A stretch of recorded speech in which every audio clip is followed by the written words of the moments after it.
like to address the issue of the model of the court. Again, of course, it's a separate court from the criminal justice system, adult criminal justice system. In Quebec, to support the principles of the legislation, they have a specialized court. It's a really, really good idea. It's a court that only deals with youth criminal and child welfare issues. That's it. They do nothing else. They do not do adult criminal. They don't do family. And they only do those two jurisdictions, youth criminal, child welfare. And it's a recognition of the number of young persons, sadly, that get enmeshed in the two systems. In Ontario, it's on any given day, probably 40% of the young people in detention or custody have been, are, or will be in the child welfare system. So there's a tremendous meshing between the two. That's reflected in the model in Quebec. It's a very successful model. All the judges are specialized, designated judges for those two areas, the Crowns, all defense counsel, all family counsel in the child welfare system, all children's counsel in the child welfare system are specialists and understand and have experience in the two systems. It is a really good model. In Ontario, in smaller communities where there's 1, 2, or 3 judges, it may be, it's likely that there will be probably a designated youth court, but it's almost certainly in an adult criminal court building. The judges, because of the low number of judges in the community, are often presiding in criminal jurisdiction, both adult and youth, and also child welfare. So they do have some specialty and some experience in the two systems, and that can certainly benefit the adjudication for young persons. But still, there is a sense that it's within an adult court building, and that's not entirely supportive of youth. The court that I had the great privilege of presiding at, 311 Jarvis Street, was a building that we didn't do adult criminal. We very occasionally, if a young person came back on a review of a youth sentence and now had an adult charge, we had, because of our appointment as judges of the Ontario Court of Justice, we had the jurisdiction to deal with adults. So we, on very rare occasions, would deal with that adult charge in the context of review of a youth charge, but that was not very often. That court at 311 Jarvis Street existed as a court for those 3 jurisdictions, youth criminal, family, child welfare, for over 50 years, and was remarkably successful. So successful that outside of Quebec, the Department of Justice in Ottawa, which the Federal Department of Justice, felt that the model we had at 311 Jarvis Street was the best model for the delivery of youth justice in the country outside of Quebec. Sadly, and of course that involved designated judges who had specialty in those 3 areas and only did youth criminal, dedicated crowns, dedicated and specialized counsel, and service providers. So it allowed for specialty courts. It sadly doesn't exist in that form anymore. For reasons perhaps of efficiency, it was determined that all the adult Ontario Court of Justice courts in Toronto, and there were 7 of them, were merged into one building in the downtown core. And at that time, the youth court was taken out of 311 Jarvis Street and placed into that adult building. In my perspective, I've been retired now for 2 years, so it's easy for me to say this. In my perspective, it's not been a very successful transition, and I do hope and I believe that maybe there's a way of allowing that, although it's in the adult building, that some form of designated judges and crowns might be realized for the benefit of those young people.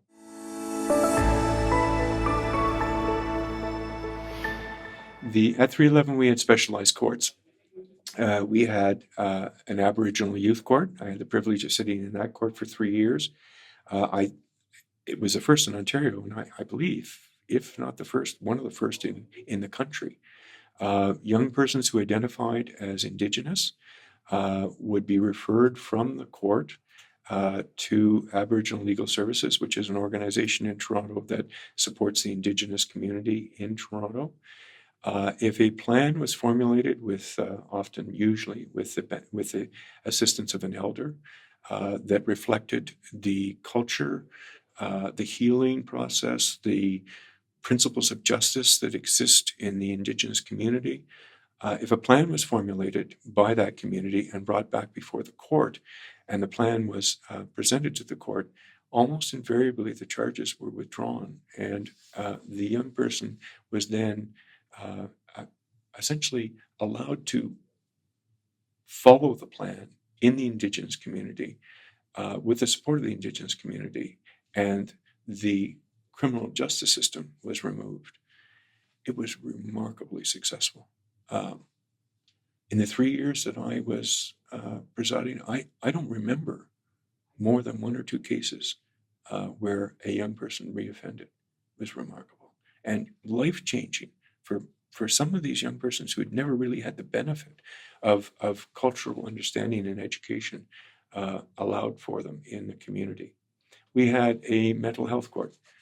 We didn't call it a mental health court. We were concerned that there was a stigma to that. And so it was referred to as the Community Youth Court. And those individuals who were identified as suffering from a mental illness or an emotional disturbance were referred to the court if they consented, and with the advice of counsel, independent legal counsel, referred to the court, and they were referred then to a mental health worker who would devise a plan to a treatment plan, and that treatment plan would be then staged so that the young person would attend on a number of occasions back before the court and report on how compliance was going with the treatment plan. Often these young people had a number of charges. It might be 3 or 4 or 5 charges. And the Crown, again, same remarkable woman I referred to before, was also the Crown in the Aboriginal Youth Court and in the Community Youth Court. What she would do is, if there was compliance in the treatment plan, when the young person came back, she'd withdraw one of the charges as a reward, encouraging compliance. And really, as judges in that court, we were largely there to, A, support compliance, obviously, as a person of authority, but mainly to be enthusiastic in learning of the compliance that the young person was participating in, and rewarding the young person with that enthusiasm. The charges very often, I don't remember a custodial sentence ever being imposed in the Community Youth Court, the Mental Health Court, and very often resulted at the end of the treatment plan with a withdrawal of the charges and the young person going forward without a record. I know that Dr. Judy Finlay has addressed this organization with what we call the Crossover Youth Project. It was a project that Judy and I co-chaired when I was a judge, and she was a professor at then Ryerson University, now Toronto Metropolitan University. And it was a project that dealt with young people that were enmeshed in the 2 systems, that's child welfare and youth justice. There were 4 pilots. I'm not going to get into it because I believe that Judy's probably spoken extensively of it. But essentially, the 4 jurisdictions we chose were jurisdictions with particular cultures. One was 311 Jarvis Street, inner city court, large city, very cosmopolitan population. Belleville, some 800 group homes in the 80 group homes in the Belleville region, and really an industry there for dealing with child welfare young persons. Thunder Bay, predominantly in their criminal justice system, sadly, and in their child welfare system, young persons of Indigenous origin. In fact, I think some 90% of the young people incarcerated in Thunder Bay are Indigenous.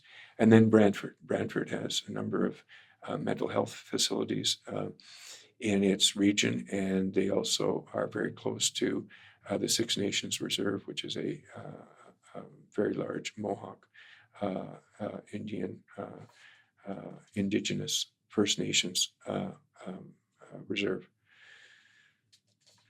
And again, I would just say that through the experience of the Crossover Youth Project, we effected life-changing for some of the young people that engaged with us. It was remarkable. I'm going to give you a case example, and I'll try and do it in a concise manner. It revolved around single judge case management. Those 4 jurisdictions had judges that sat both in youth criminal and child welfare.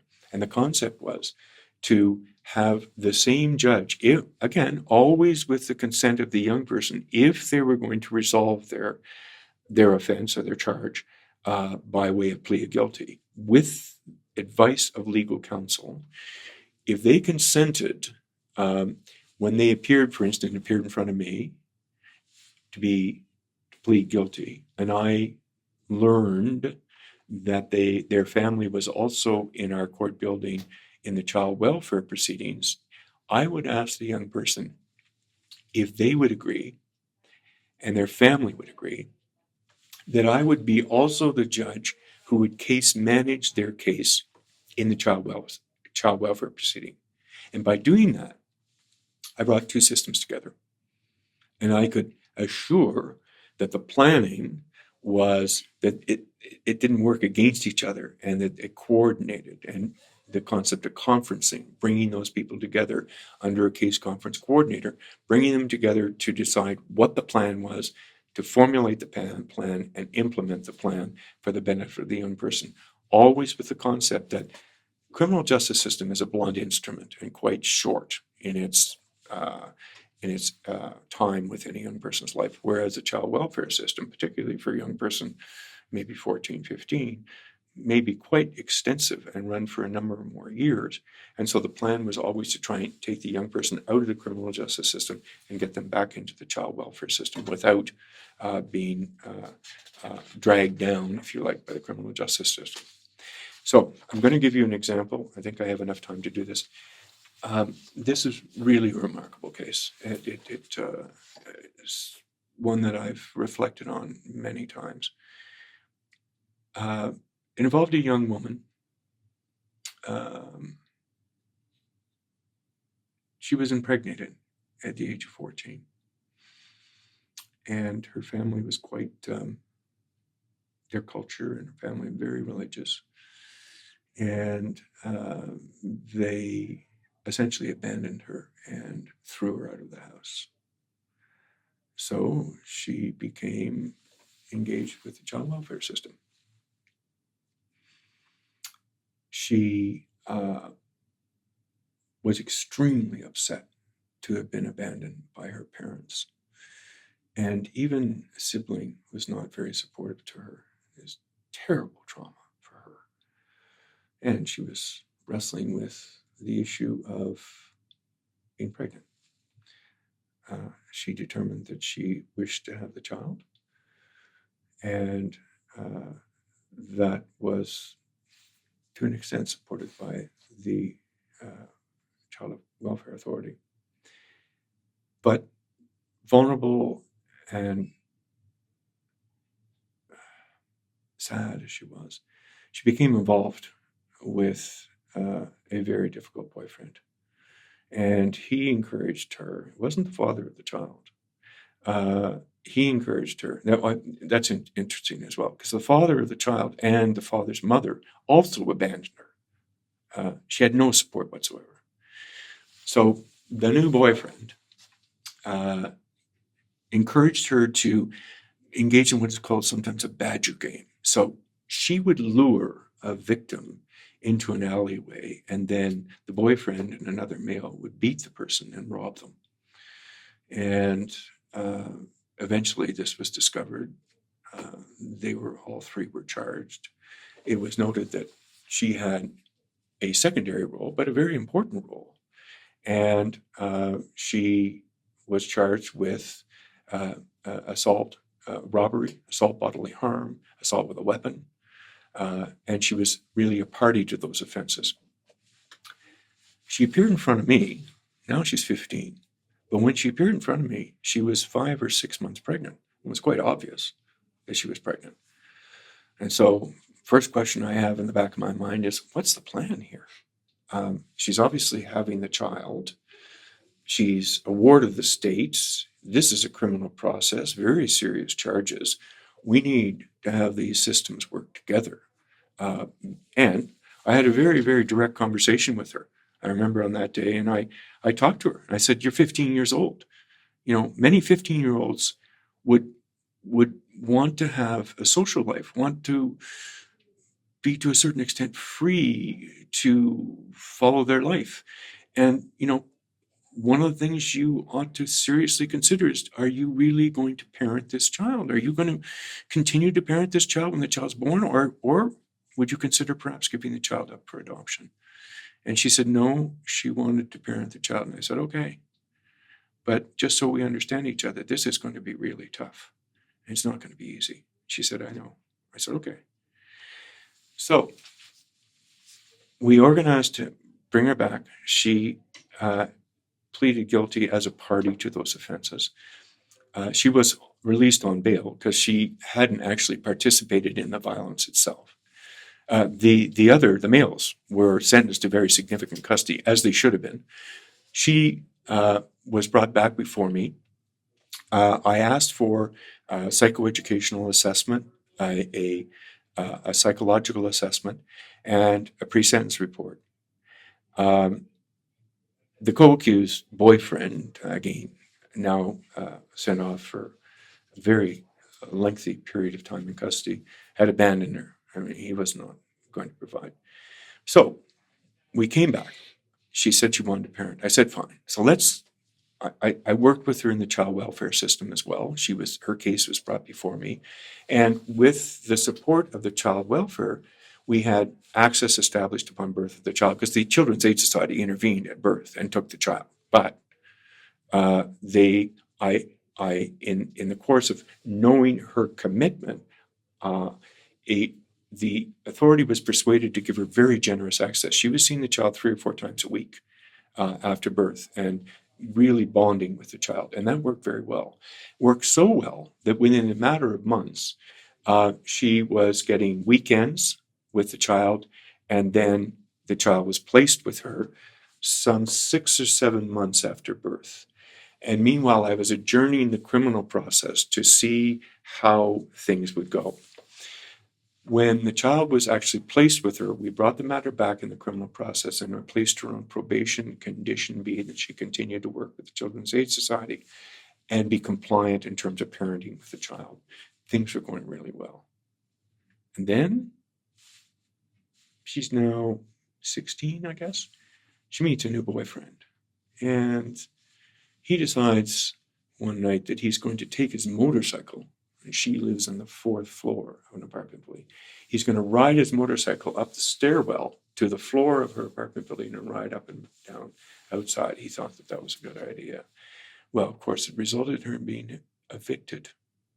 She lost her apartment. Losing her apartment, what happens? Child's apprehended again. And she starts back at square one. So at first, the agency said, no, we're not, we just can't trust her. She has this history of being involved in an offense of violence, and now further bad choice of boyfriend. But they were encouraged, again, because she was really committed, and she had in other ways shown she was recognized by the agency to be a really good parent. She was a really good parent.